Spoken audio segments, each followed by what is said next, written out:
စိုးရင်ကြောင်းကြမှုတွေအရန်ဖြစ်ခဲ့ရတယ်တက္ကသိုလ်ဆဆတက်ရုံရှိသေးတယ်ကျောင်းကအကန့်အသတ်မရှိပိတ်လိုက်တယ်ကျောင်းပြန်တက်ရပါမလားဒါမှမဟုတ်ကျောင်းဘယ်တော့ပြန်ဖွင့်မလဲဆိုတာလည်းမသိကြဘူးလူမှုအတိုက်အဝန်းကိုထောက်ပံ့ပေးဖို့လူမှုဝန်ထမ်းတယောက်ဖြစ်ချင်တဲ့ကျမရဲ့အိမ်မက်ကိုအကောင့်ထဲမပေါ်နိုင်တော့မှကိုစိတ်ပူမိခဲ့တယ်အလုံးစားရှာရတော့မလားဒါမှမဟုတ်ကျောင်းပြန်ဖွင့်တာကိုပဲစောင့်ရမလားဆိုတာလည်းမသိတော့ပါဘူး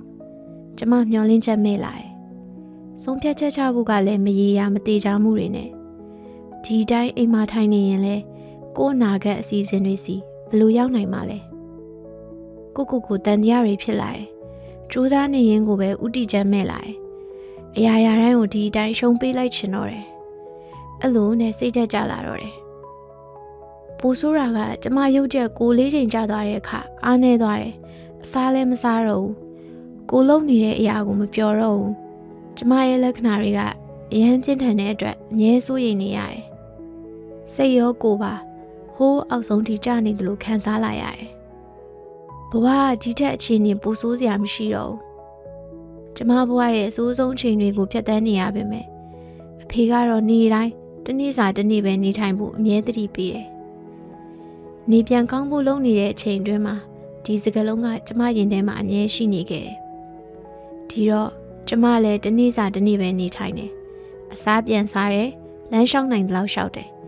ဘလောက်ပဲနေမကောင်းဖြစ်နေပါစေတရက်ပြီးတရက်ကြော်ဖြတ်နိုင်ဖို့ကိုတတိပေးတယ်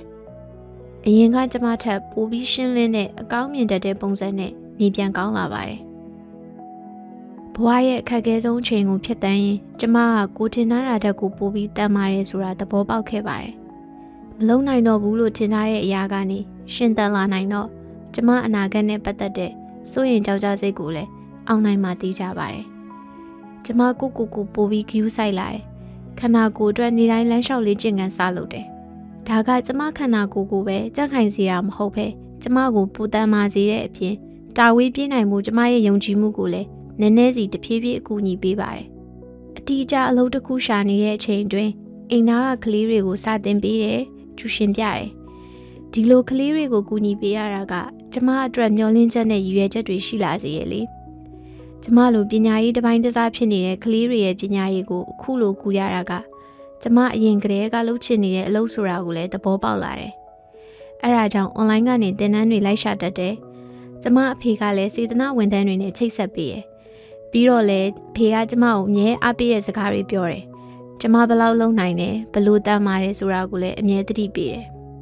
ဒီလိုအဖေရဲ့ထောက်ပံ့မှုတွေကကျမရဲ့အနာဂတ်နဲ့ပတ်သက်တဲ့စိုးရင်ကြောင်းကြမှုတွေကိုထိန်းကွပ်နိုင်ဖို့ကူညီပေးတဲ့အပြင်တနေ့စာတစ်နေ့နေထိုင်ဖို့တတိအမြဲရစေရယ်